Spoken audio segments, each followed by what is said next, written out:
So that's just another way of saying your spiritual message could and has, will, and does come from everything in existence if you're a true studier. If you're ready to shut something down because of a human social thing, more power to you, but that's not what the true occultist should be doing or understanding. You get in where you fit in, because what you're getting in every circumstances is more light. And the more light you get, the more you expand. You expand your voice. You expand your hearing. You expand your touch. You expand your smell. You expand your sight with light. I cannot tell you how more real that is. I know from only being able to talk to relatives in the beginning, then moving as I just kept doing what I was doing, being able to talk to more deeper ancestors that were older and gone.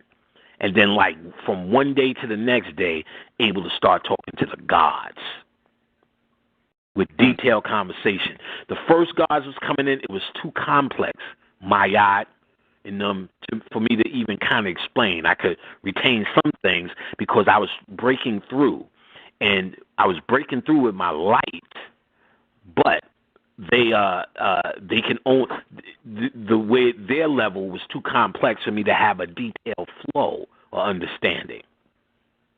The gods who have returned were the next one: Bruce Lee, Jimi Hendrix, Bob Marley, Peter Tosh, Clarence Carter, Red Fox, what's his name? Richard Pryor, Tammy Terrell, what's her name? Phyllis Hyman, James Brown. I can go on and on and on and on. You know what I'm saying? But these, see, because I started wondering, why all these stars, people just on TV coming to me? Then they came to me and told me, I said, because this right now is the only way the gods could actually manifest on Earth. Just prior, the gods were manifesting as Elijah Muhammad, Marcus Garvey, even Martin Luther King. I know he did some Asian shit on Earth, but that was a part of his work. Sojourner Truth, Harriet Tubman, more political.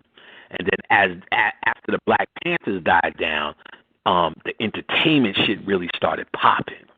And that's where they started showing up as musicians, really. In the 60s and 70s, they were always coming, but it really became a thing, you know what I'm saying?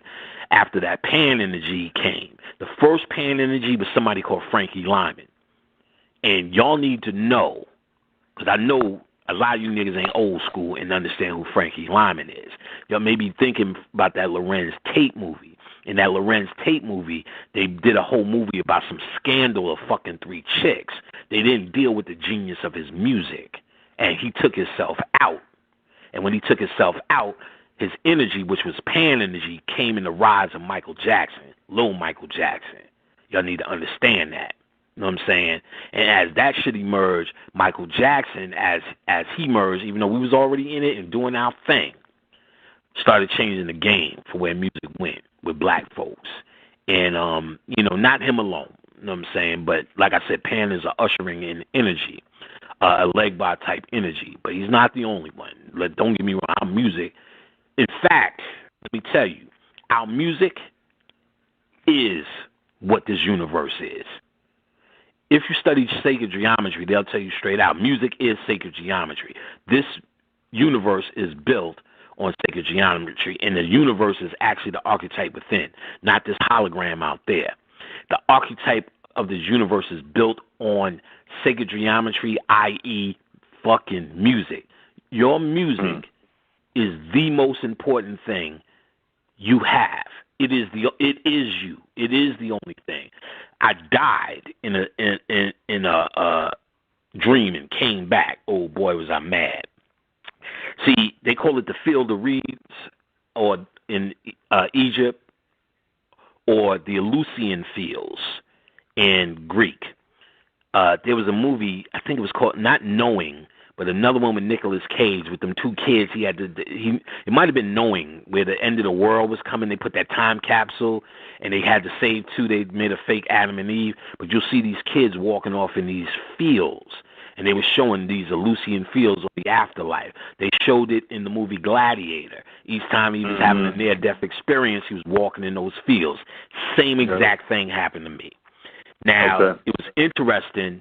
My man Dane was actually in the dream. The first night I was drinking.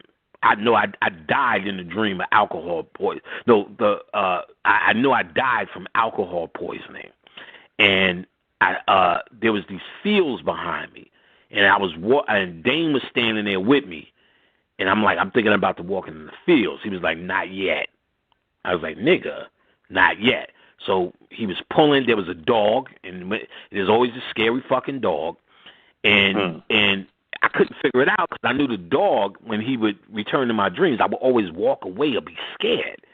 So I would wake up and be like, but that's Anubis. I should be following this fucking dog. Why do I go the other way? Till I realized when the spirit came, oh, he is guiding me. He's guiding me the other way. I'm seeing his power. That's why I'm experiencing this fear. And when I'm walking the other way, that's the way he's guiding me. I'm thinking I'm supposed to follow this motherfucker. Why am I scared in this reoccurring dream? So I'm walking the other way of this dog away from the fields. Now, I was feeling bad. I'm like, damn, that's the fields. I wanted to see what it was. Next night was drinking, and never happened before. Same motherfucking dream. Picked up, Dane, never happened and hasn't happened since. The next night picked up on the same motherfucking dream. Then I'm walking towards the field. The feeling I felt, there's no describable words. But the best I can tell you is every feeling of, see, even now, if I die, I'm good. I felt I lived it. You know when they say life is short? This motherfucker is long. I'm saying I've been here, but I consider a long motherfucking time. But now there are human things that bond me here. Now I got stepkids. I got a wife. You know what I'm saying? Khadijah. So now that's on my mind. If I'm going, she's got a big house and boys got to do this. Regular human shit. That's going to bond you to this world. Now, the feeling I felt was all of those type of things that bond you to this world were relieved immediately. This saying I was stress-free just doesn't cover it. It was so light. I don't know how to describe it.